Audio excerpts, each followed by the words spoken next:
हर मकान के ऊपर इतना पानी टपकता था, जिसको लेकर पीडब्ल्यूडी के द्वारा उनमें पन्नी डालने का काम किया गया है। और ऐसे तमाम ऐसे मकान हैं, यहाँ से अगर देखा जाए कंटिन्यू ये पूरी कॉलोनी है, पीडब्ल्यूडी के द्वारा आवास बनाए गए थे।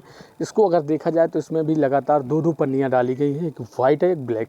आप देख सकते हैं इसमें अगर लगातार बात करें तो यहाँ लगभग ऐसे अधिकारी हैं जो एक सक्षम भी हैं, मगर वो खुद के किराए के भवन पे न रह के सरकारी भवन जो आवंटित होता है उन पे रह रहे हैं। और उनका साफ तौर पर आप देखें उनमें पन्नियाँ डाली हैं। कोई ना कोई बड़ा हादसा, सागर में हादसा हो गया, उसके बाद भी छतरपुर का अभी भी प्रशासन सचेत नहीं हो रहा है और लगातार एक बड़े हादसे का इंतज़ार कर रहा है। अगर बात करें यहाँ पर तो यहाँ देख सकते हैं हमारे सामने, अगर देखें आप यहाँ पर भी ये पन्नी डाली गई है और डबल पन्नी डली हुई है। और ये मकान में निवासरत हैं लोग, और यहाँ जो निवासरत हैं वर्तमान में अगर उनसे देखा जाए तो सोनकिया जी हैं जो एसएलआर हैं छतरपुर में। अगर उनसे बात करेंगे हम अभी और किस तरह की उनकी यहाँ की स्थितियाँ हैं वो भी उनसे पूछेंगे। हालांकि अगर पीडब्ल्यू समय रहते हुए सचेत होता तो कहीं ना कहीं इस मकान को दुरुस्त करवा सकता है।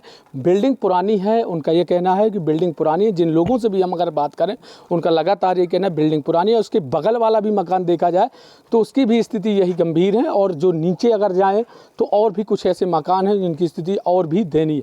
हालांकि ये एसएलआर साहब इस मकान में रहते हैं सोनकिया जी, उनसे अगर बात करेंगे और समझेंगे कि उनकी स्थिति जो मकान की है वो लगातार दयनीय दिख रही है। और लगातार यहाँ बारिश 3 दिन से भी लगातार बारिश हो रही थी, हालांकि अभी बरसात नहीं हो रही है। हमारे साथ सर क्या स्थितियाँ हैं यहाँ की, जो मकानों पर आप रह रहे हैं, इन मकानों की अगर स्थितियों पर जाएँ तो कहीं ना कहीं पीडब्ल्यूडी को समय पर सचेत होकर इन मकानों को दुरुस्त कराना चाहिए। ये मकान वैसे कई दशकों पुराने हैं और यही कारण है कि पुराने होने के कारण से अब उनमें थोड़ा बहुत सीपेज भी है और इसलिए हम ये बरसाती वगैरह डालनी पड़ती है।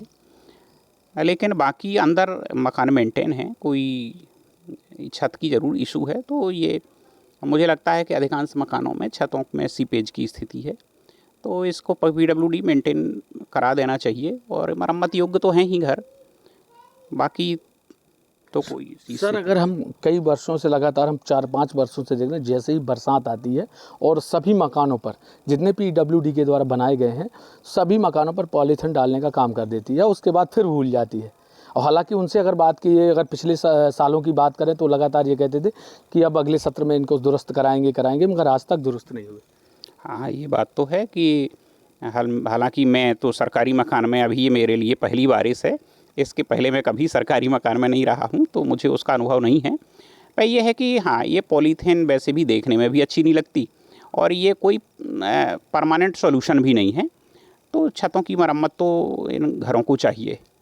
अगर मकानों की बात करें तो आपने जैसे कहा कि वर्षों पुराने मकान हैं, तो कहीं ना कहीं वर्षों पुराने मकान, सागर में एक बड़ा हादसा हो गया। हादसे के बाद अगर बात करें तो पूरे प्रदेश में चर्चा रही है और कई मकान ऐसे तोड़े भी गए भवन जहां रहने लायक नहीं स्थिति थी। इनको भी अपन ये मान के चलें कि रहने लायक नहीं है, अगर छत नहीं तो मकान क्या करेगा, दीवारें थोड़ी आदमी रहेगा। देखिए, चूँकि इनमें लोग रह रहे हैं तो इसलिए उतना मेंटेनेंस इनका हो जाता है कि ऐसा हादसा इन भवनों में शायद नहीं होगा।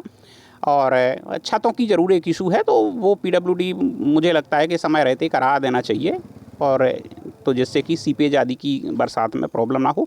बाकी घरों में दीवार या अंदर तो मेंटेन है, उसमें ऐसी कोई दिक्कत नहीं है। पीडब्ल्यूडी के कोई कर्मचारी अभी तक या अधिकारी आपसे मुलाकात की या भवन तक आए? आपने, आप ड्यूटी में थे, घर में कभी आए हों कि आपके मकान में स्थिति कैसी है, पूछने आए कभी? नहीं, पीडब्ल्यूडी सर्वे समय समय पे करता है। हालांकि मेरे यहाँ पे निवासरत रहते हुए तो अभी ऐसा सर्वे नहीं हुआ, लेकिन मैंने ही कहा था तो उन्होंने कुछ इसमें अंदर काम कराया भी था। छत के संबंध में तो अभी कोई काम हुआ नहीं है। मुझे उम्मीद है कि आगे अगली जो बारिश होगी उसके पहले शायद कुछ मेंटेनेंस हो जाएगा। सर ने बताया उम्मीद है, अगर अगली बारिश के पहले कुछ अगर मेंटेन कराते हैं, उम्मीद है। हालांकि हम लगातार अगर बात करें तो 3-4 वर्षों से हम देखते चले आ रहे हैं, यहाँ सिर्फ पॉलीथीन डालने का पीडब्ल्यू काम करता रहा। अब पीडब्ल्यूडी पॉलीथीन डालता है, आश्वासन यहाँ के लोगों को ये देता है कि हम अगले वर्ष काम करवाएंगे, मगर आज तक नहीं करवा पाया। और आज अगर सागर की घटना के बाद लगातार अगर देखें तो यहाँ पीडब्ल्यूडी के कई मकान हैं और वरिष्ठ अधिकारी इन मकानों में रह रहे हैं। कोई बड़ा हादसा भी हो सकता है अगर पीडब्ल्यूडी समय रहते अगर इनको सचेत करें। मगर समस्या एक बड़ी ये आ रही है कि रहने के लिए इन्हें फिर आवास कहाँ से इन अधिकारियों को मुहैया कराएगा, क्योंकि जब मकान खाली हो जाएंगे तो कहीं ना कहीं पीडब्ल्यूडी या तो पहले आवास तैयार करे या रहने की व्यवस्था करेगा, फिर ये इन मकानों को इन पर बुलडोजर भी चलेगा। छतरपुर से TV9 के लिए प्रदीप सिंह।